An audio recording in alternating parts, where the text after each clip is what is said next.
সাবেক অর্থমন্ত্রী Shah M S Kibria হত্যা মামলা আত্মসমর্পণ করার পর বিএনপি নেতা সিলেটের সিটি মেয়র আরিফুল হক চৌধুরীকে কারাগারে পাঠিয়েছে হবিগঞ্জের আদালত।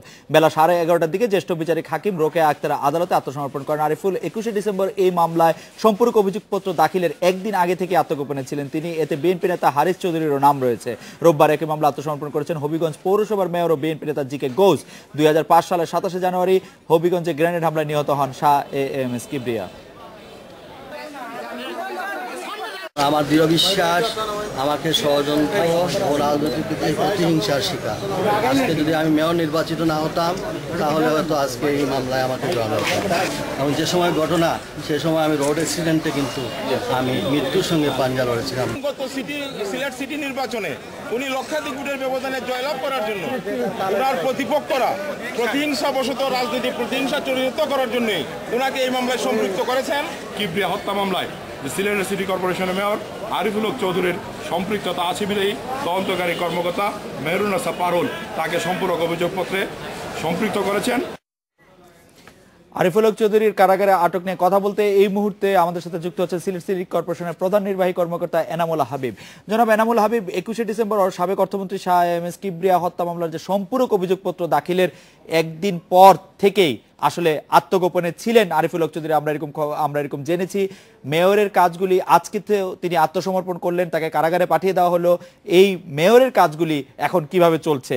প্যানেল থেকে কি কাউকে ভারপ্রাপ্ত মেয়রের দায়িত্ব দেওয়া হয়েছে বা দেওয়াটা জরুরি বলে আপনি মনে করছেন, জনাব এনামুল হাবিব? জি, ধন্যবাদ আপনাকে। আপনারা জানেন যে আজকে আমাদের মাননীয় মেয়র জনাব আরিফুল হক চৌধুরী কিবরিয়া হত্যা মামলায় উনি আজকে কারাগারে প্রেরণ করা হয়েছে। আমাদের সিটি কর্পোরেশন মূলত স্থানীয় সরকার সিটি কর্পোরেশন আইন 2009 অনুযায়ী চলে। তো এই আইনের দুটো ধারায়, আমাদের যে 12 ধারার 12-র 1 ধারায় বলা হয়েছে মেয়র কিংবা কাউন্সিলর কেউ যদি ফৌজদারি মামলায় অভিযুক্ত হন সেই ক্ষেত্রে সরকার ক্ষেত্রমতো লিখিত আদেশের মাধ্যমে তাকে সাময়িকভাবে বরখাস্ত করতে পারেন এবং বরখাস্ত করার যে আদেশটা সেটা 3 দিন পাওয়ার 3 দিনের মধ্যে মেয়র প্যানেল মেয়রের জ্যেষ্ঠতা ভিত্তিতে কাউকে দায়িত্ব দিবেন। আবার 21 ধারায় বলা হয়েছে মেয়র যদি অনুপস্থিত থাকেন কিংবা অন্যবিধ কারণে দায়িত্ব পালন করতে অসুবিধা হয় সেই ক্ষেত্রে উনি জ্যেষ্ঠ প্যানেল মেয়রকে দায়িত্ব দিয়ে দেবেন জ্যেষ্ঠতার ভিত্তিতে। তো আমাদের এখানে কিছুটা জটিলতা আছে। আমাদের এখানে যে প্যানেল মেয়র হয় 3 জনের ভিত্তিতে, 3 জন কাউন্সিলরের ভিত্তিতে। তো এখানে আমাদের প্যানেল মেয়র এক যিনি, তার বিরুদ্ধে আবার কাউন্সিলর মাস 6 আগে একটা অনাস্থা এনেছিলেন। আবার আইনে আবার অনাস্থা আনার সেই ধরনের বিধানও নেই। তো নানা জটিলতার মধ্যে মেয়র সাহেব কালকে যিনি আমাদের সালেহ আহমেদ তাকে একটা দায়িত্ব দিয়ে গেছেন আর কি সাময়িকভাবে। তো সালেহ আহমেদকে দায়িত্ব যে দেওয়া হয়েছে সেই দায়িত্ব দেওয়ার ক্ষেত্রে তাহলে আপনি যে জটিলতাগুলি কথা বললেন সেই জটিলতাগুলি আর থাকছে না, তাকে আমরা সিলেট শহরে ভারপ্রাপ্ত মেয়র বলবো?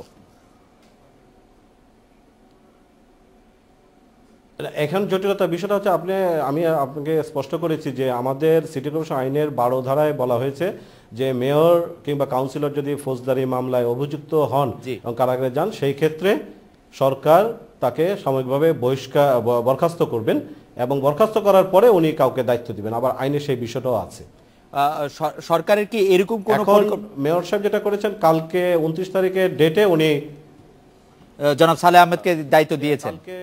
তারিখে উনি সালেহ সাহেবকে ওই 21 ধারা অনুযায়ী একটা দায়িত্ব দিয়ে গেছেন, উনি অনুপস্থিত অথবা অন্যবিধ কারণে দায়িত্ব পালনে অক্ষম হওয়ার জন্য।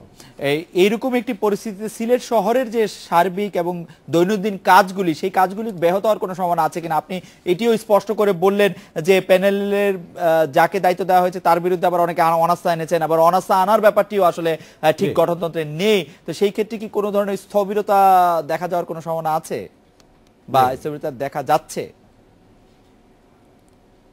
না, যাকে উনি দায়িত্ব দিয়ে গেছেন তার বিরুদ্ধে অনাস্থা আসেনি।